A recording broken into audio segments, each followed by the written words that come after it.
कसरी सोशल मिडियामा यस्तो राम्रो राम्रो भिडियो बनाएर राख्ने होला भनेर सोच्दै हुनुहुन्छ भने अब टेन्सन नलिनुहोस्, सबै जानकारी मैले तपाईहरुलाई बताउने छु। हेलो साथीहरु, नमस्कार। हजुरहरुलाई सोशल मिडियामा भिडियो बनाउन मन लाग्छ, रहर लाग्छ, तर एडिट गर्न आउँदैन।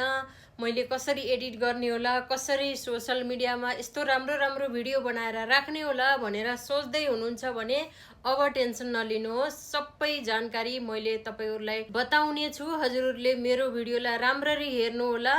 राम्ररी हेर्नुभयो भने तपाईहरुले सम्पूर्ण जानकारी मेरो भिडियो मार्फत पाउनुहुनेछ। आजको भिडियो चाहिँ एकदमै इन्ट्रेस्टिङ हुनेछ। भिडियोलाई अन्तिमसम्म हेर्नु होला। हजुरहरुले हेर्नुभयो भने साना साना कुराहरु राम्ररी सिक्न सक्नुहुनेछ। त्यति गाह्रो चाहिँ छैन, राम्ररी हेर्नु होला। मेरो उद्देश्य भनेको तपाईहरुलाई राम्ररी बुझ्ने तरिकाले नेपालीमा मैले बताइरहेकी हुन्छु। भिडियोलाई राम्रोसँग हेर्नु होला र बुझ्नु होला। यदि हजुरहरुले भिडियो बुझ्नु भएन भने फेरि रिपिट गरेर पनि हेर्न सक्नुहुन्छ, तर भिडियो चाहिँ पुरा हेर्नु होला।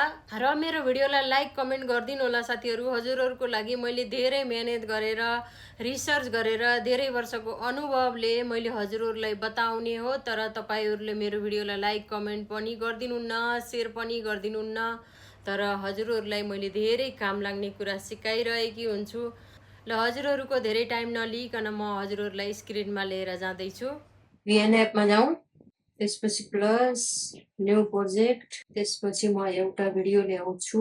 म चाहिँ यो भिडियो ल्याउँछु, यसको आवाज म्युट गरे। यो एलिफेन्टको भिडियो हो। यो लेफ्टबाट राइटको तर्फ जाँदैछन् एलिफेन्ट। अब यसलाई रिभर्स गरौँ है त साथीहरु। अनि यहाँ थर्ड लास्टमा देख्न सक्नुहुन्छ रिभर्सको आइकनलाई। त्यसलाई म गर्छु रिभर्स। अनि देख्न सक्नुहुन्छ केही सेकेन्डमा भइहाल्यो, 1 सेकेन्ड पनि लागेन। अब मैले भिडियोलाई प्ले गरेर देखाउँछु। देख्नुस्, जताबाट आए थियो उतै पछाडि ब्याक हुँदैछ।